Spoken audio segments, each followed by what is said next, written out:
That's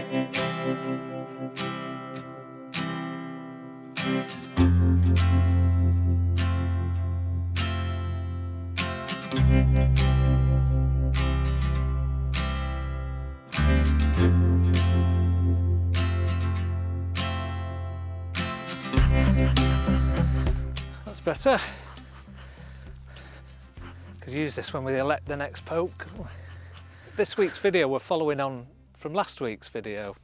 When I was going through the nukes and we found the nuke that had been really successful, it was doing everything that we want a new colony to do. They were packing away honey, they were building out, bringing as much as they possibly could, even though it was really early in the season. But the other side to that was they were very, very placid.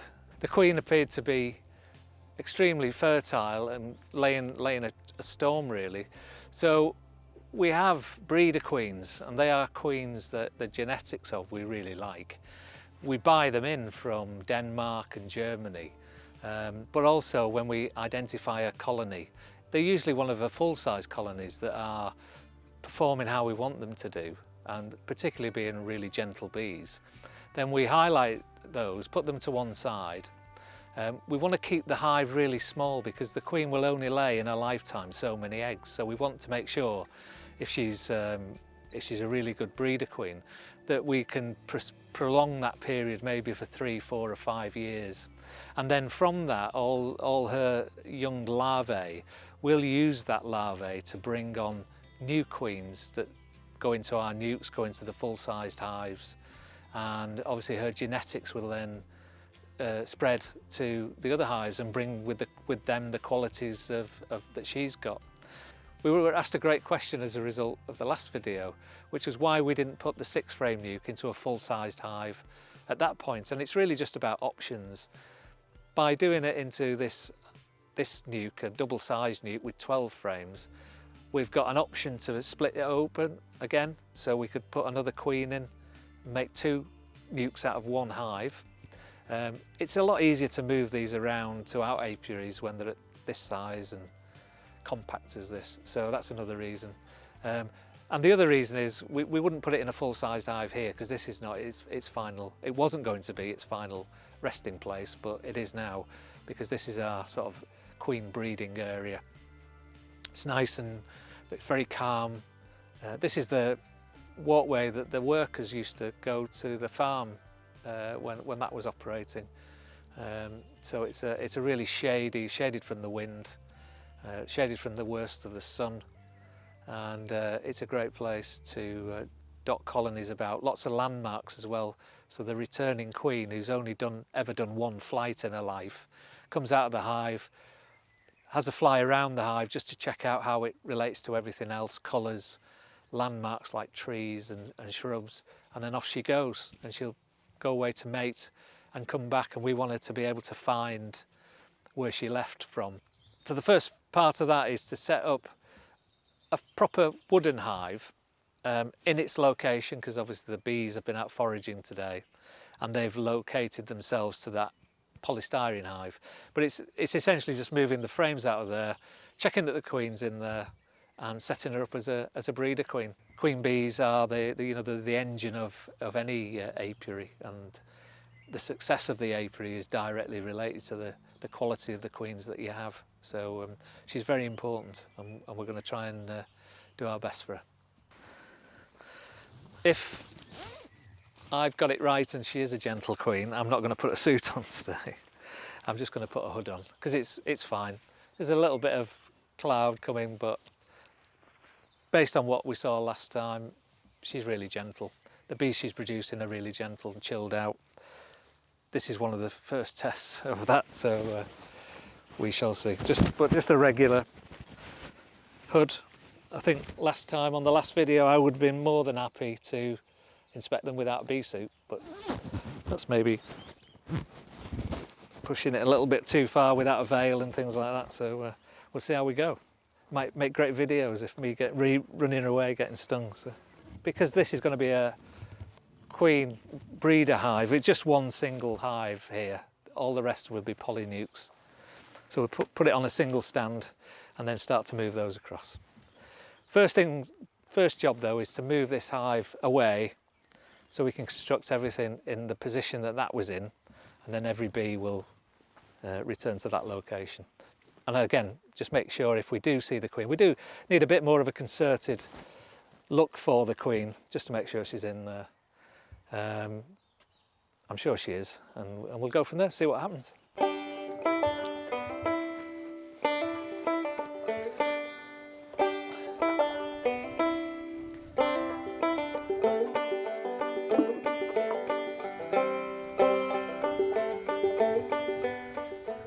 Okay, so we're going to make some space by just moving this hive to one side. Got some real good weight on it. I'll just put it on there for now. And then give ourselves some room. So that's going to be the base, the home. We have to make sure this is a regular floor, underfloor entrance, but they need to have it orientated this way, because that's the way they're used to.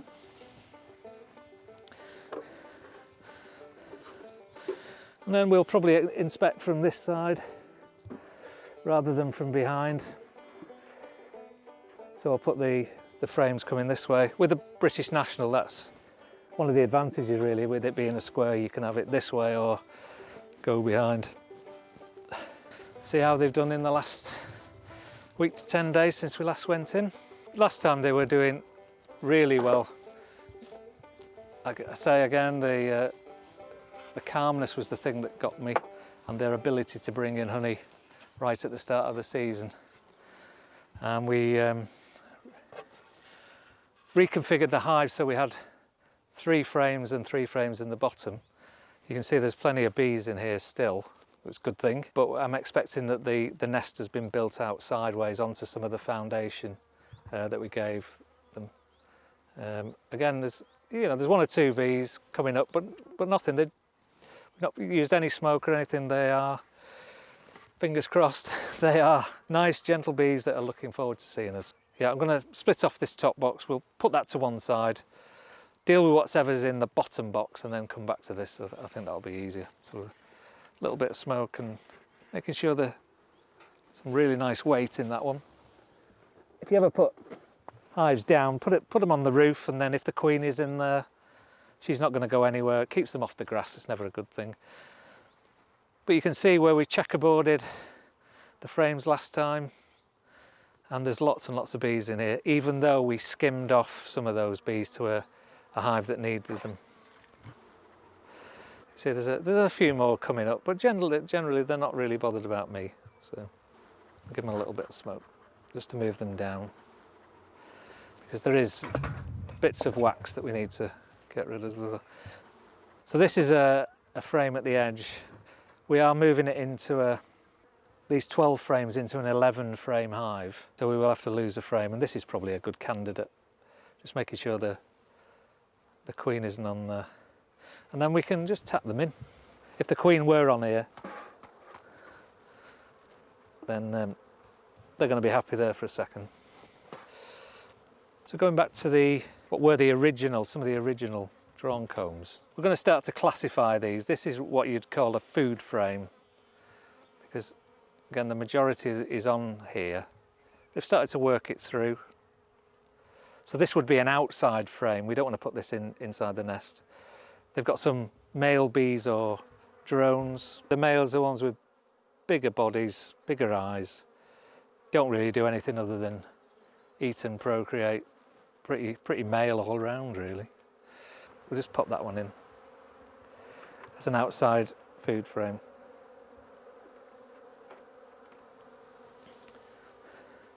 Now we have one of the ones that was foundation. We checkerboarded it,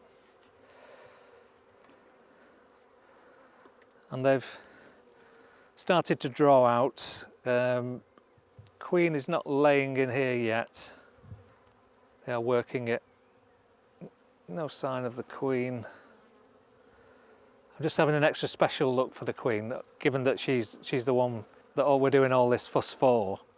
So with a breeder queen as well, it's important you mark them so you know where they are at all times. So I won't do that today, but we'll certainly do that one of the first jobs.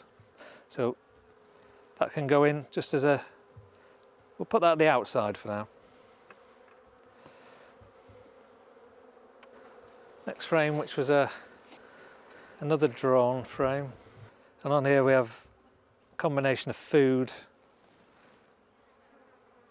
and although the light is not great, it's got eggs on this frame as well.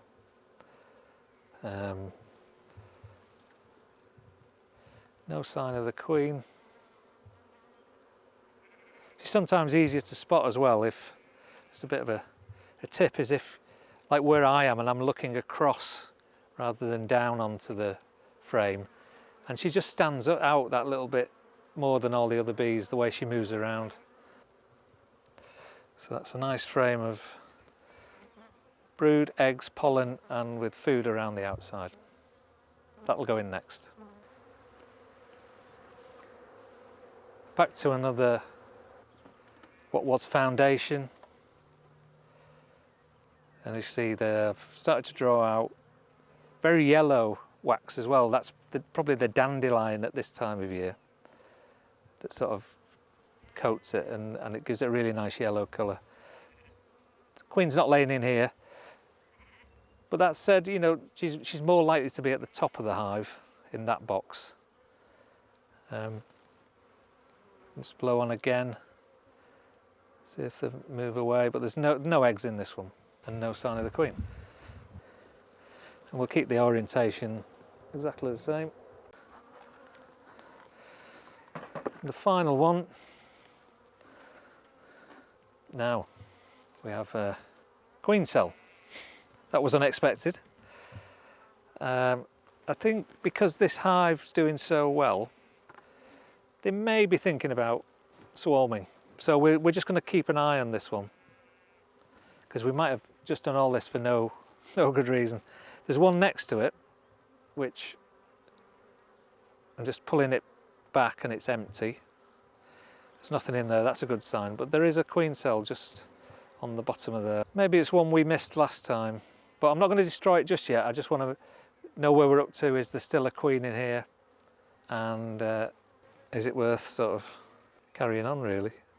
That's completely unexpected. It's the magic of television, as it were. It just shows how unscripted and how off the cuff these videos are. But this is real beekeeping. We mentioned in another previous video about problem solving. And so we just need to know what to do with that. We could put that in a different hive if it were a charged queen cell, which it certainly looks like, and let that take its course. Or we can destroy that queen cell and the bees will just go back to normal with the regular queen. I have a feeling just the location, it's right at the edge. It could just be, it's the farthest, no it's not the farthest, nearest to the doorway. Whether they've just lost the queen scent for a while because she was up in the top box. But we're just going to pop that, keep the queen cell intact, and we're going to pop that to one side while we deal with the top box. Certainly the demeanour of the bees doesn't suggest they are queenless, but it's not an absolute measure of it, but it's certainly a good indicator. So this one, I think we had 2 outer frames, foundation, and then 4 drawn combs, which were from the original hive. It becomes essential now we find the queen, especially with that queen cell, because that will inform us about everything that we're going to do about it. It's quite normal sometimes, as I say, when they lose the scent of, if you do manipulations, they lose the scent of the queen. Sometimes they will draw out queen cells. Small box, lots of bees. They might even be thinking, although it's unusual, of swarming from here. We've seen a few eggs, but not enough really to definitively say that, you know, we'll stick with the existing queen. So this is a very, very good frame of stores. Lots of eggs again, which suggests a queen. She's playing hide and seek with us at the minute. Another queen cell, just spotted that one on the other side. Sort of again, it's sort of ringing alarm bells about the quality of the mating of this queen. And it's a process we go through. You know, they certainly are gentle bees, and that's great, and they've brought a lot, built up quickly and brought a lot of stores in. But it's how long she's going to remain viable for, and that's only the time will tell. Now, the queen is on this, and she looks like she is, well, she's certainly unmarked, but never has been marked. From the colour, she looks like one of our queens. So she's definitely laying at the minute, because we have got eggs, and she's doing really well. It's just odd why she would have those queen cells. So I'm still tempted, because of everything else, to let her stick with this hive. Because of the time of year, I'm probably going to destroy those queen cells and just see how she goes, really. She may be a great breeder queen. She could be a total dud that we don't know. But we'll probably, if they try and supersede her again, we'll put another queen in here, and they'll certainly produce some honey for us. But now we know that we've definitely got a queen, and she's a laying queen. She's laid this frame out all the way to the edges. We'll just pop her in here, another quick look, make sure, yeah, I've got it. And then she's safe and sound between those two frames. And go a little bit quicker now. So this also had a queen cell on. We'll just check the other three frames. One of them is foundation. We know the queen's not on here, but they're packing stores away in that one really well. So we put that to the outside. Final drawn frame we haven't seen. Just checking again for any queen cells and eggs, and hard to see, but she's laid this one up, a reasonable pattern, which you often find. I can see there's a possible there. Just take a look inside it, and another one on the corner, but they're empty. So they're what we refer to as play cups. I'm just destroying them. We're going to carry on with that queen. Because of the time of year, if we had other hives to put them in, I would probably reuse these queen cells. They're probably of reasonable quality, as in the bees have spent a time on them, filled them full of royal jelly. I'll just look at this. Yeah, it's another empty one. It could be a leftover from when they had zero space and lots of honey and were overcrowded. So they will have, once they put these things into motion, a bit like swarming as well, almost they have to follow through with it. So we'll go with, we'll put those to the middle, because there'll be a nice group of bees in that. And finally, again, a foundation frame that we put in, and they've drawn that out.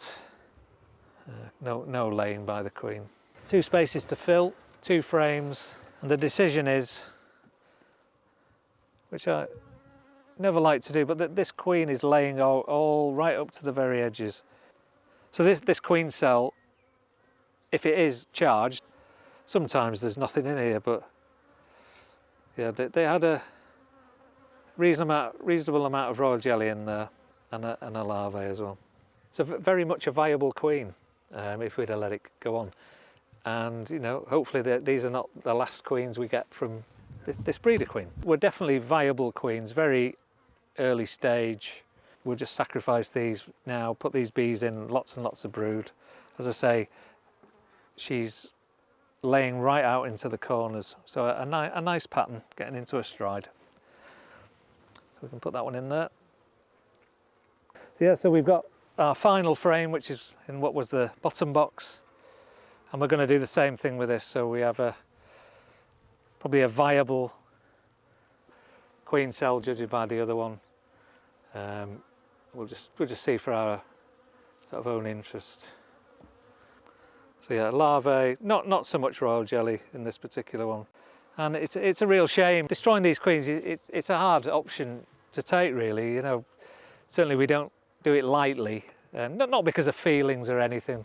These are, you know, they're larvae at this point in time. We maybe could have used them somewhere else if it was a bit later in the year. But I think for this time of year, this hive, on this evening at this particular time, that's just the thing we're going to do with this hive. We're going to get, fingers crossed, lots more queens from this breeder queen.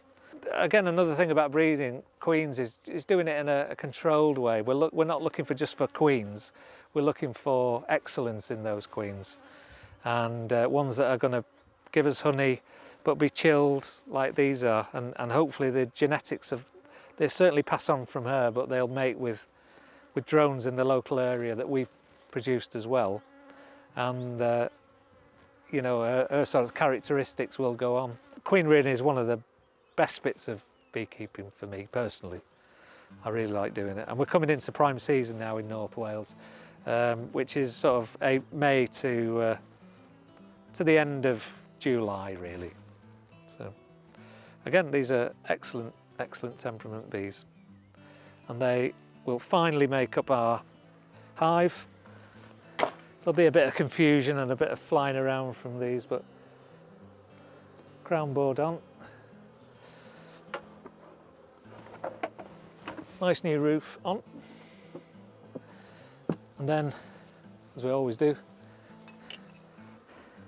that signifies a mated queen in this particular hive. There's only going to be this one box here.